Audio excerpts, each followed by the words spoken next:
하게 되면 환불을 받기가 더 쉽지는 않은 상황이기는 해요. 네. 그렇게 끝까지 가게 되면 뭔가 이제 조율 자체가 이제 안 되는데 그러면 조율을 이게 가장 좋은 거였잖아요. 제가 지금 차를 사가지고 이렇게 된 거잖아요. 그죠?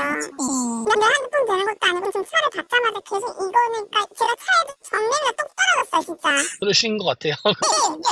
네, 결국 이 고객님 차량 환불을 받으시긴 하셨는데요. 위약금조로 상당 금액을 차감하고 환불을 받게 되셨어요. 하지만 앞으로는 중고차를 샀을 때 환불이 더 쉬워질 예정입니다. 얼마 전 국토부에서 중고차 환불 규정에 대한 법률 개정안을 발의하겠다고 발표를 했는데요. 왜 이제서야 법제화된 것인지는 모르겠지만 이제라도 나왔으니까 고객님들 입장에서는 희소식이 아닐 수 없습니다. 그래서 이번에 어떻게 바뀌게 되는지 한번 설명을 드리고 또 많은 분들이 놓치고 있는 부분도 함께 짚어드리려고 합니다. 이 법에는 허점이 있는데요. 이것도 함께 설명드릴 테니 구독과 좋아요 부탁드리고 영상 끝까지 시청해 주시기 바랍니다. 먼저 침수 차량이나 사고 이력을 오기재 시 영업 정지까지 받을 수 있게 되는데요. 중요한 건 고의성이 없어도 예외가 없다는 것입니다. 그리고 성능보험의 가입과 책임이 성능점검장에서 매매업자로 변경되면서 매매업자 의무보험으로 바뀌게 됩니다. 이렇게 되면 중고차 딜러들이 차량을 더 꼼꼼히 볼 수밖에 없겠죠. 그런데 중요한 부분이 있는데요. 이 제도는 분명히 중고차를 구매하는 분들에게는 이득이 되지만 차량을 판매하는 입장에서는 차량의 가격을 더 못 받을 확률이 높아지게 됩니다. 차량 판매 시 차량을 확인했을 때 확실하지는 않지만 사고가 약간이라도 의심이 되면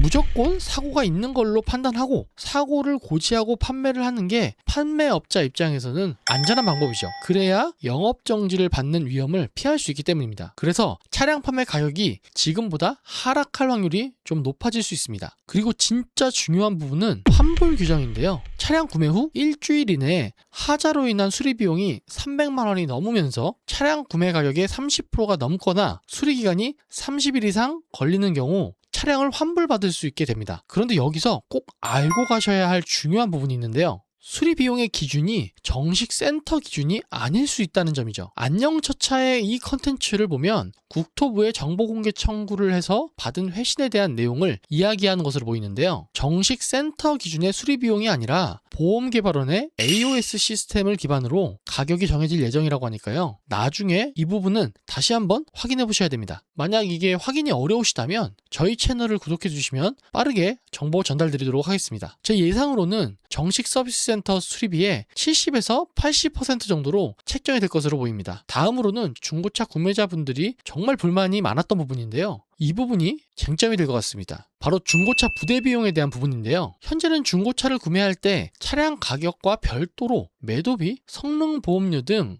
추가로 비용을 받고 있지만 앞으로는 이런 모든 부대 비용을 포함한 실제 구입 금액으로 차량 가격을 표시하게 되는데요. 쉽게 말해서 예전에는 빕스 같은 패밀리 레스토랑을 갔을 때 메뉴판에서 음식 가격을 보고 주문하면 나중에 결제할 때 보면 부가세가 10% 추가되었는데 이에 대한 불만이 생기니까 실제로 지불하는 음식값으로 표기하도록 바뀐 것과 비슷한 케이스라고 보시면 됩니다. 그런데 한 가지 꼭 아셔야 할 부분이 있습니다. 이번에 개정된 내용에서 빠진 비용이 있습니다. 그건 바로 자동차 취등록세를 포함한 세금 비용입니다. 차량을 구매할 때 가장 큰 비중을 차지하는 부대 비용이 바로 이 세금인데요. 이 금액이 차량 금액의 7% 이상을 차지합니다. 또한 자동차 보험도 별도로 생각하셔야겠죠. 그러니까 법이 개정이 되고 나더라도 표시된 차량 금액만 있으면 차를 살 수 있다라는 그런 오해는 하시면 안 됩니다. 그런데 여러분, 이번에 시행되는 법에 큰 문제점이 있습니다. 지금부터 이 부분에 대해서 이야기해 볼 테니까 잘 들어보세요. 사실 고객의 입장에서 중요한 건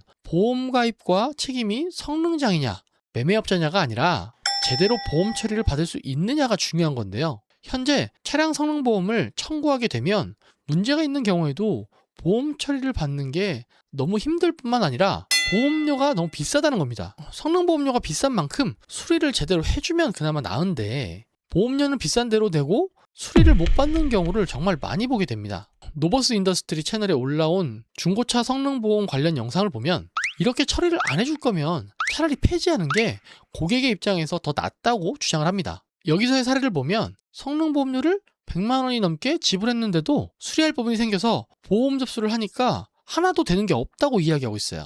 지금 상황은 소비자가 내는 보험료로 보험사들만 배불리는 셈이죠. 사실 진짜 이해가 안 가는 부분이 뭔지 아세요?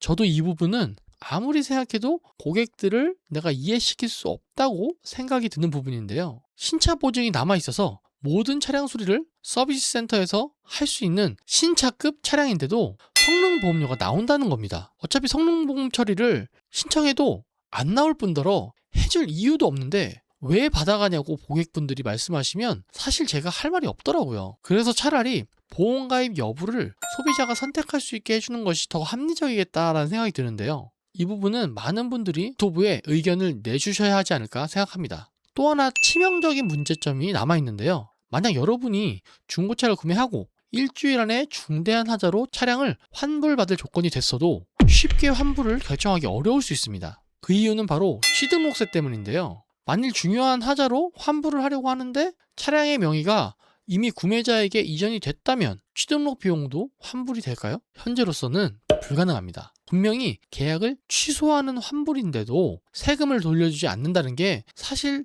잘 이해가 안 가지만 현실은 그렇습니다. 이 비용이 생각보다 상당히 큰데요. 예를 들어보면 차값이 3천만 원이라고 했을 때 취등록 비용은 7% 정도, 즉 210만 원이 나오게 됩니다. 앞으로 이 비용 때문에 많은 분쟁이 생길 수밖에 없을 것 같습니다. 그렇기 때문에 이 부분도 제도적으로 개선이 필요합니다. 하지만 지금 상황으로서는 당장 바뀌기는 어려워 보이기 때문에 법이 시행됐을 때 이 분쟁을 막을 수 있는 꿀팁을 알려드릴게요. 여러분이 차량을 구매할 때 계약서에 명의 이전은 일주일 뒤로 한다라는 특약을 작성하시는 겁니다. 그렇게 되면 일주일 동안은 차량의 명의가 매매상사로 유지되니까 하자가 발생하더라도 환불 규정이 훨씬 수월해집니다. 다만 단점이라면 아파트와 같은 공동주택에 사시는 분들은 이 기간 동안 주차 등록을 하기 어려울 수 있으니까요. 이 부분도 고려하시면 좋을 것 같습니다. 그리고 또 하나 꼭 아셔야 될 것은 이 내용이 당장 다음 달부터 시행되는 그런 내용이 아니라는 점입니다. 앞으로 법 개정을 예고한 것이기 때문에 언제 시행이 될지는 추이를 지켜보셔야 됩니다. 이게 번거로우시다면 저희 채널을 구독하시고 기다려주시면 빠르게 정보 드리도록 하겠습니다. 나중에 법이 바뀌어서 차량을 환불받을 수 있다고 하더라도 막상 이 상황을 직접 겪게 되면 여러 과정에서 엄청난 스트레스를 받을 수밖에 없습니다. 그렇기 때문에 처음부터 문제 없는 좋은 중고차를 고르는 게 훨씬 더 중요합니다. 이런 여러분들을 위해 영상 댓글에 관련 영상을 준비해뒀으니까요. 확인해 보시기 바랍니다. 오늘도 영상 끝까지 시청해주셔서 감사합니다.